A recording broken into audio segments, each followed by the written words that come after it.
Yang balik lagi di propaganda program sepak bola. untuk Anda. Mantap. Alika pasti tahu kan ada satu sosok yang dihormati ya di sepak bola.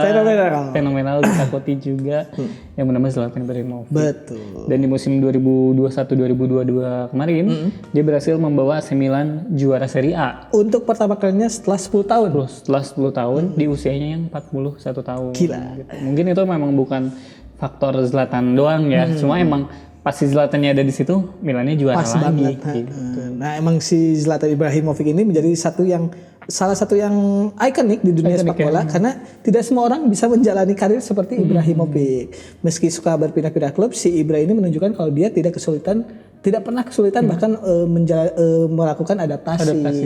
Kalau di dunia perkantoran mungkin dia ini satu karyawan yang pindah-pindah kantor antara dia jago skillnya atau enggak emang jago cari muka aja. Jadi gampang adaptasi.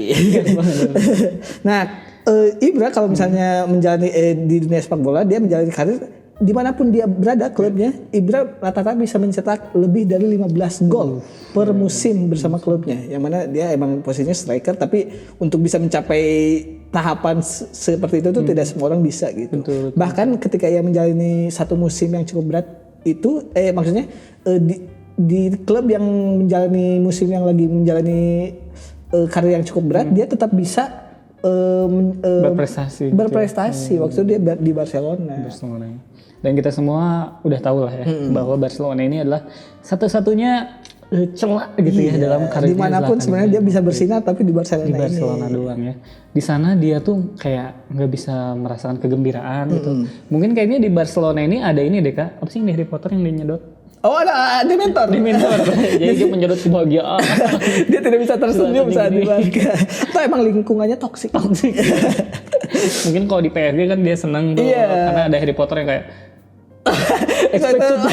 bisa ngusir Dementor.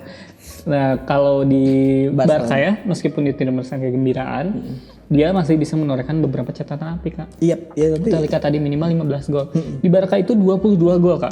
Dia pun bisa mencetak gol di laga El Clasico dan masih bisa ngasih 2 gol sebenarnya Zlatan ini.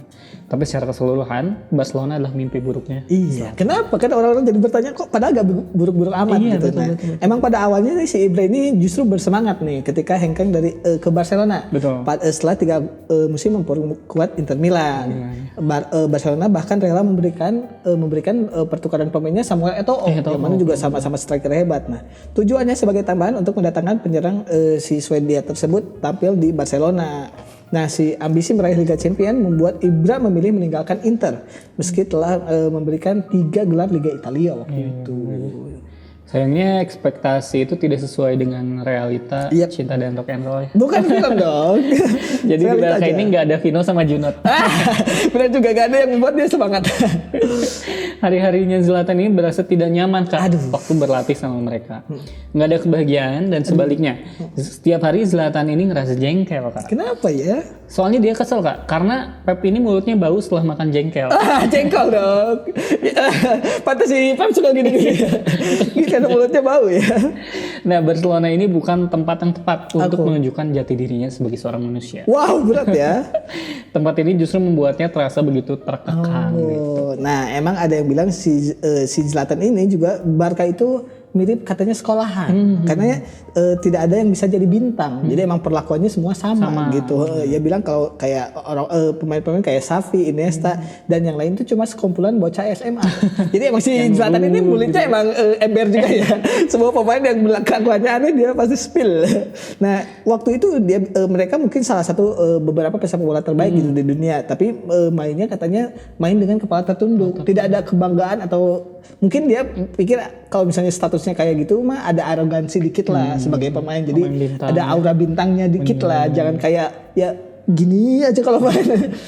Ini sama kayak yang ini Kak, yang rivalnya Tsubasa di Brazil siapa namanya? Oh iya, si Carlos Santana. Santana juga kan mainnya kayak robot banget. Iya benar-benar. Gak ada euforianya dia sebagai pemain sepak bola. Ketemu sama Tsubasa jadi happy lagi. Jadi manusia lagi. Soalnya kan Santana dilahirinnya di lapangan bola. Antara dia dibuang atau emang fetishnya di situ. Aduh. Nah, jadi si Zlatan ini membandingkan apa yang terjadi di Barcelona dengan di Italia, Kak. Oke. Nah, kalau di Barcelona saat pelatih nyuruh lompat, kalau di Italia ya saat pelatih nyuruh, ayo kamu lompat, pemain itu bakal balik nanya, lompat buat apa? Wah, kritis. Ngapain lompat? Kritis. Ini sama kayak Pak Harto. Waktu ditanya, Pak Harto balik nanya, siapa yang suruh kamu tanya begitu? Itu langsung mencekam tuh. Suasananya, maaf ya. Tarik lagi deh. Nah, di Barca ini semua bersikap sesuai perintah. Oh, patuh ya. Patuh. Ini yang membuat si Zlatan ini nggak cocok. Zlatan sebenarnya udah mencoba berbaur gitu sama ya main gitu mungkin hangout, tapi nggak cocok. Aduh. Nah, waktu itu perbedaan karakter emang jadi satu dari banyak faktor sebenarnya yang membuat Zlatan tidak nyaman.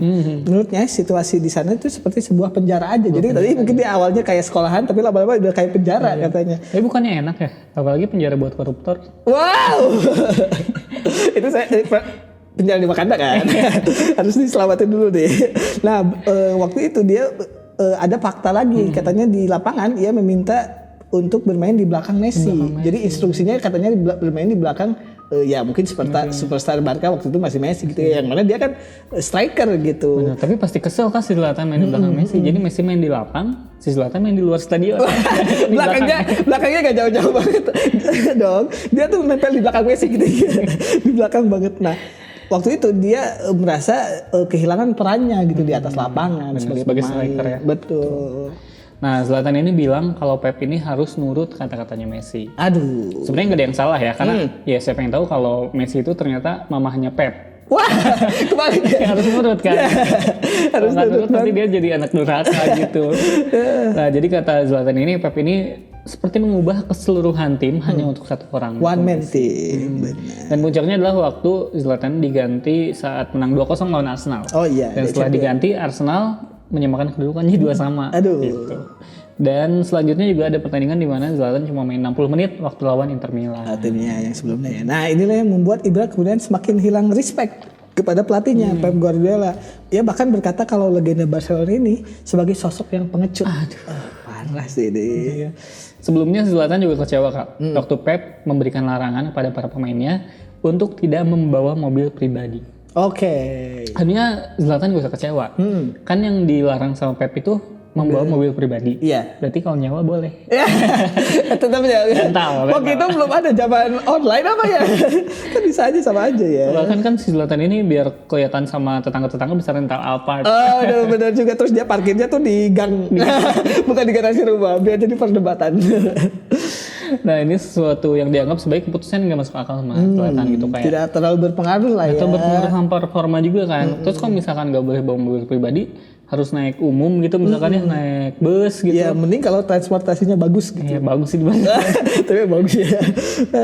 Nah, dia juga kesel nih waktu Pep gak pernah menjenguknya saat mengalami cedera. Oh parah. Parah. Bahkan untuk bawa Dunkin Donat itu enggak. Berarti Pep ini kepalanya lurus. Kok lurus? Karena dia gak pernah nengok. Nengoknya maksudnya ke rumah sakit, bukan nengok ke situ dong. Nah, untuk mengalihkan kekesalannya si Zlatan ini memilih untuk mengebut jalanan. Oh, dia rebel. Nah, beruntungnya waktu itu si Ibra hanya menjalani satu musim. Cuma satu musim yang aja. menurutnya masa-masa terburuknya di dunia sepak bola katanya. Pada musim panas 2010, ia dipinjamkan ke AC Milan. Ini sebelum dia juara ya 10 tahun berikutnya. Sebelum diperpanenkan pada tahun 2011. Nah, Barcelona ini cukup rugi karena Milan saat itu mengikatnya dengan harga 24 juta euro saja. Jadi ya pada waktu itu dilepas tapi ya rugi karena pembeliannya rugi ya. Belum lagi kehilangan Eto'o kan tadi. Aduh, unik banget ya Kak bahasan kita soal Zlatan Ibrahimovic. Ternyata dia yang kayak sosok apa ya, arogan gitu ya. Dia pun mengalami perasaan yang tidak nyaman gitu saat bermain di tim yang menurut kita tim paling bagus. Kalau dilihat di media, di sosial media kayak gitu, oh menyenangkan ya main di sini. Ternyata ada satu orang yang gak spill. Yang kejadian sebenarnya. Iya benar. Itu tadi bahasan kita soal Zlatan Ibrahimovic Barcelona. Jangan kemana-mana, tetap di Propaganda, program sepak bola untuk Anda. Mantap.